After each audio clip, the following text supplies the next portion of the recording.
Hey guys, Melissa here from Yoga for Health Long Island. You might remember me when I came to your school this past fall or winter. Me and my team visited the middle school in, I believe, November, and we visited the high school in January. So I'm going to be making a few videos to hopefully help you guys through this transition. I know it must feel extremely tough to know that school has ended for the rest of the year in person, that you have to do your work virtually. So this video, basically, I want to talk a little bit about letting go of what you cannot control. Basically, when you focus on things that you cannot control, you take away from time and potential that on the things that you can control, right? So I think step one is determine what you can and cannot control. You cannot control that school is done for the year, or not done for the year, but that you're unable to go to your school buildings. So that's something you cannot control, right? But you can control how you react to it and how you manage it, right? You have control over your emotions, you have control over your thoughts.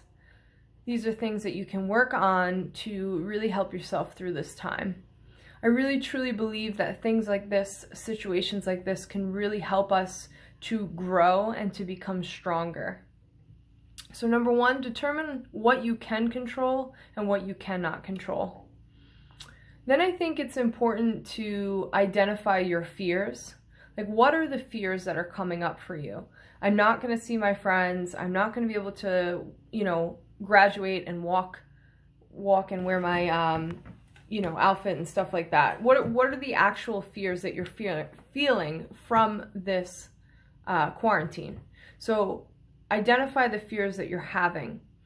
Then what's good is you can really lessen the fears and feel more peaceful by creating a plan, a fallback plan. So for instance, I'll take this as an example, a wedding, right? Maybe the bride is extremely scared that it's going to rain on her wedding day, and she has all these what if fears. She starts really analyzing her thoughts and focusing on, well, what if it rains, and what if this, and what if that? So what can she do to eliminate some of those fears, right? She can have a plan B. Maybe plan B is having an indoor wedding. So then you eliminate the fear of what happens if it rains, because you have that plan B. So if it does rain, you do have a second plan. So creating some kind of a backup plan to help yourself feel better or to move through your fears is extremely important. I think it's very important to focus on noticing the difference between complaining and problem solving. Right? We get stuck in these stories, the stories of, being the victim. And an easy way to get out of that victim mode is to serve others. So serving others, let's say, let me try to think of an example here. Let's say that, I'm a mother, right? So I'll give you a good example. I'm a mother and I can focus on the negative, complaining, I have so much laundry to do, I have to, make all the food for everybody, I have to do this and that. Those are complaints, and that's me making myself the victim. I can start to change that mentality and switch it over to problem solving. So problem solving and also serving others, right? So maybe I wake up with a grateful attitude at, wow, I have children that I can take care of. I'm blessed to have a husband who, me and my husband made children. Now we have these children that we can, really teach how to live a proper life, how to be healthy. So maybe I'll just get up a little earlier so that I could do the laundry and make the food so it doesn't make me feel so stressed out. So now I'm focusing more on problem solving than complaining. Okay, so complaining is not going to get us very far. It's just going to dig us deeper in that hole. So we want to focus on, number one, what can we control and what can we not control? Here's another example of that. I can control how I show up in relationships. I can control how I treat others, but I cannot control what they think of me. You see the difference? You can influence the outcome, but not necessarily control it. Another example would be, I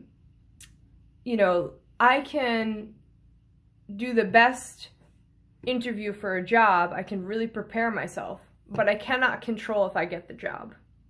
So you have to really determine what I can control and what I cannot control. Then again, you want to identify your fears and then see what kind of a backup plan you can have for those fears. Find the fear and then see, how can I have some kind of a backup plan so that this fear isn't so real to me? Then you go to the difference between complaining and problem solving. And then I think it's extremely important to create a plan for your stress management. How are you going to deal with the stress that comes from the changes in your life, from the different things that you cannot control? So maybe, working on an exercise plan, maybe working on mindfulness, meditation, different techniques, breathing techniques, different ways to calm yourself, get yourself centered. I think it's really important to have a game plan to reduce the stress. Stress is inevitable, it's going to happen, so we need ways to manage it. Okay, so that's your next step, is managing the stress. I think it's important then to create some healthy affirmations. An affirmation is just a powerful sentence that can encourage you to stay positive and on the right track. So maybe your fear is, I can't see my friends for the next 6 months. Maybe that's your fear, right? And I totally understand it. It's a big change, especially being a teenager or a young teen. I know friends are extremely important, and that's really the foundation. That's like your main life right now, so I understand that. Try to remember that this definitely isn't forever, okay? And that you will see your friends again. So you can't control that you can't see them right now, but you can control how you're reacting. You know that it's not forever. You know that you'll see them in the future. And maybe this is going to help you create better relationships with all of these people, right? Because you miss them. You're like, wow, they're a big part of my life. So let me develop a better relationship and how I treat them and become a good listener. You can take this time that you're home to really develop who you want to become, who you want to show the world once quarantine is over. Who are you? And you have time now to really develop that, right? You have some time to focus on becoming the best version of yourself. So again, let's start over here. I want to recap just so I know that you're getting this, and maybe you're writing it down. Number one, I want you to determine the difference between what you can control and what you cannot control. Number two, you're going to identify your fears. What is the fear? How can I make a backup plan to reduce the fear? Number three, going through the difference of complaining and problem solving. Complaints are not getting us anywhere. It's not changing the situation. Problem solving can really help you take action. So then your mind isn't caught up in that analyzing stage of what if this and what if that. No, put that aside. Take action. Start to develop a plan for the things you can control. Then you have creating a plan to manage your stress, and then also developing healthy affirmations. Maybe your affirmation is, I will stay positive, or this will pass. Just pick sentences that can really work for you. Okay? So I know this is a short video, it's only about 10 minutes, but I figured let's just give you a little taste of how to work on what you can control, what you cannot control. I want you to understand that lots of change will happen if you really start to focus on the things you can control. You're going to start to feel really empowered. You're going to be able to make better choices for yourself. You're going to lessen your stress, your fears. It's really becoming mindful of your thoughts. We have an average of about 50,000 thoughts in a day. That's a lot of thinking. So being able to rewire your brain to a positive outlook and to taking action and to complain less and to fight through your fears and to know this will pass, I think that's a really healthy way. If you want to reach out to me and you have any questions, please feel free to email me at info@yogaforhealthli.com.